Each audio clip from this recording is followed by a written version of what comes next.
알츠하이머병은 뇌세포를 서서히 파괴하는 질병입니다. 놀라운 것은 증상이 나타나기 10년에서 20년 전부터 이미 시작되게 된다는 것입니다. 그래서 갑자기 치매가 왔다라는 말은 사실과 다릅니다.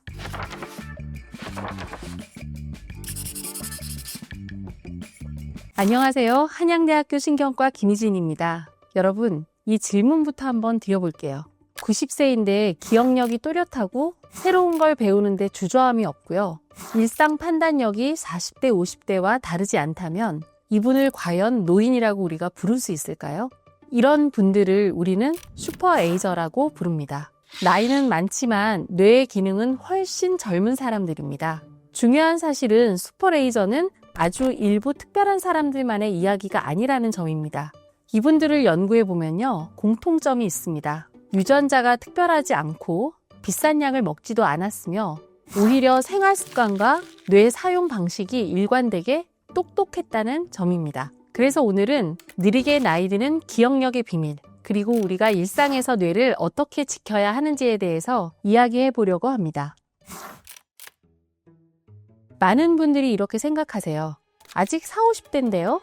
치매는 아주 먼 미래의 이야기 아닌가요? 하지만 뇌는 생각보다 아주 일찍부터 노화를 시작합니다. 생각하는 속도는 20대 초반부터 감소하고요. 단기 기억력은 40대 이후에 눈에 띄게 떨어지고 기억의 핵심인 해마는 40세 이후에 매년 약 0.5%씩 감소하게 됩니다.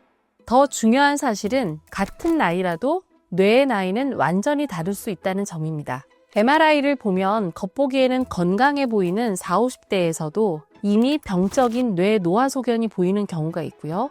반대로 80대, 90대에서도 놀라울 정도로 젊은 뇌를 가진 분들이 있습니다. 우리 뇌에는 전두엽, 그 중에서도 판단력이나 감정 조절, 공감, 유연한 사고를 담당하는 전두엽이라는 부위가 있습니다.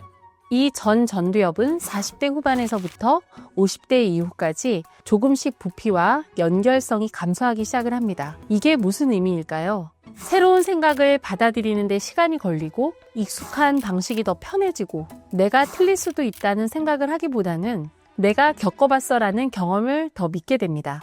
그래서 겉으로 보기에는 고집이 세 보이고요. 융통성은 줄어든 것처럼 보일 수 있습니다. 하지만 중요한 사실이 하나 있습니다. 전두엽은 쓰면 유지되는 뇌입니다. 나이가 들어도 새로운 걸 배우고 다른 사람의 의견을 듣고 토론하고 글을 쓰고 낯선 환경에 스스로를 노출하면 전두엽 기능은 충분히 유지되거나 좋아질 수 있습니다. 뇌 노화에는 크게 두 가지가 있습니다. 첫 번째는 바로 정상적으로 늙는 정상적인 뇌 노화인데요. 속도가 조금 느려지고 깜빡하는 일이 늘어나지만 일상생활과 사회기능은 유지하게 됩니다. 병적인 뇌노화는 대표적으로 우리가 치매와 뇌졸중을 들 수 있는데요. 치매의 가장 흔한 원인은 알츠하이머병으로 전체 치매의 약 65%를 차지하게 됩니다. 알츠하이머병은 뇌에 아밀로이드나 타우라는 잘못된 단백질이 축적되면서 뇌세포를 서서히 파괴하는 질병입니다. 놀라운 것은 증상이 나타나기 10년에서 20년 전부터 이미 시작되게 된다는 것입니다. 그래서 갑자기 치매가 왔다라는 말은 사실과 다릅니다.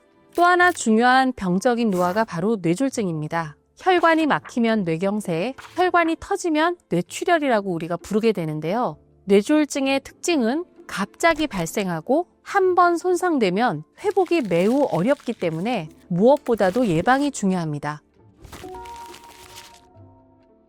정상 노화의 특징은 이렇습니다. 이름이나 단어가 잠깐 생각이 안 나거나 물건을 둔 곳을 잊어버리기도 합니다. 하지만 힌트를 주면 기억이 나죠. 또한 이러한 증상들이 일상생활이나 사회활동에는 큰 문제가 없습니다. 왜냐하면 이건 속도가 느려진 것 뿐이지 기능이 망가진 것은 아니기 때문입니다. 반면에 병적인 뇌 노화, 즉 치매는 다릅니다. 같은 질문을 계속 반복하고 익숙한 길에서도 길을 잃고 돈 관리나 약 복용 같은 일상 기능이 무너지기 시작합니다. 놀라운 것은 본인은 오히려 문제를 잘 느끼지 못하고 성격 변화가 동반되기도 합니다. 여기서 흥미로운 개념이 등장하게 됩니다. 바로 슈퍼레이저입니다. 반대 개념이 대표적으로는 배드 에이저라고 부릅니다. 그 일례로 우리 1940년대 미국 대통령이었던 프랭클린 루즈벨트 대통령을 보면요. 극심한 고혈압과 만성질환 속에서 뇌와 신체가 급격히 노화된 것을 확인할 수 있었습니다. 즉, 뇌의 노화 속도는 운이 아니라 습관에 의해서 결정됩니다. 이 지점에서 뇌를 살리는 핵심 시스템은 과연 무엇일까요? 첫 번째는 글림패틱 시스템입니다. 뇌의 대표적인 청소 시스템을 의미를 하는데요. 24시간 뇌를 사용하다 보면 에너지를 사용하고 거기에 따른 노폐물이 생깁니다. 이 노폐물은 어디로 갈까요? 바로 이 글림패틱 시스템이라고 하는 하스토 시스템을 통해서 우리 몸 밖으로 배출을 하게 됩니다. 이 시스템은 뇌 척수액이 뇌를 순환하면서 노폐물과 독성 단백질을 씻어내게 되고요. 특히나 수면 중에 90% 이상이 활성화되게 됩니다. 그래서 잠을 못 자면 기억력만 떨어지는 것이 아니라 뇌가 청소를 못한 상태가 되면서 급격한 병적인 뇌 노화가 일어나게 되는 것입니다. 두 번째 개념은 바로 뇌 가소성. 뇌는 평생 동안 변한다는 그런 개념입니다. 뇌는 20세 이후부터는 더 이상 성장을 멈추고 발달을 하지 않는 고정된 기관이라고 알려져 있는데 사실은 그렇진 않습니다.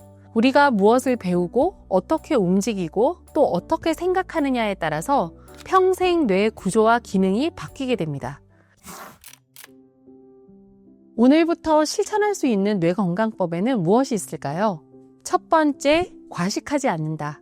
두 번째, 하루 15분 이상 근력 운동을 한다. 세 번째, 햇빛을 보고 걷는다. 네 번째, 규칙적으로 잔다. 다섯 번째, 혈압이나 혈당, 콜레스테롤을 관리한다. 여섯 번째, 사람을 만나고 새로운 것을 배우고 창조적으로 생각한다. 그러면 여러분의 뇌 기능은 신체 기능과 함께 영원히 건강하게 갈 것입니다. 첫 번째 오해는요, 치매는 유전이라 어쩔 수 없다입니다. 물론 유전은 가장 위험한 요인 중에 하나입니다. 하지만 우리가 운동이나 수면, 사회활동, 청력 관리만 잘해도 치매는 30-40%까지 그 위험도를 줄일 수 있습니다. 두 번째 오해, 퍼즐이나 게임만 하면 뇌가 좋아진다. 물론 퍼즐도 도움이 될 수 있습니다. 그렇지만 한계가 있습니다. 뇌가 가장 좋아하는 자극은요, 바로 사람과의 대화, 감정이 오가는 활동, 그리고 새로운 경험입니다. 세 번째 오해, 나이 들면 새로운 걸 배우기엔 늦었다. 완전히 틀린 말입니다. 노년기에도 뇌가 변할 수 있다는 뇌의 가소성은 유지됩니다. 새로운 악기를 배우거나 외국어를 배우거나 또는 글을 쓰거나 스마트폰을 배운다면 전두엽과 기억력을 자극하면서요, 뇌 가소성을 증강시키게 됩니다. 기억력은 타고난 것이 아니라 만들어지는 것입니다. 무엇을 먹고 어떻게 자고 얼마나 움직이고 또 얼마나 뇌를 쓰느냐에 따라서 뇌의 나이는 달라지게 됩니다. 오늘부터 한 가지라도 바꿔보세요. 여러분의 10년 뒤의 뇌를 완전히 다르게 만들 수 있습니다. 여러분은 기억력을 어떻게 지키고 계세요? 여러분의 경험을 공유해주세요. 지금까지 한양대학교 신경과 김희진이었습니다. 감사합니다.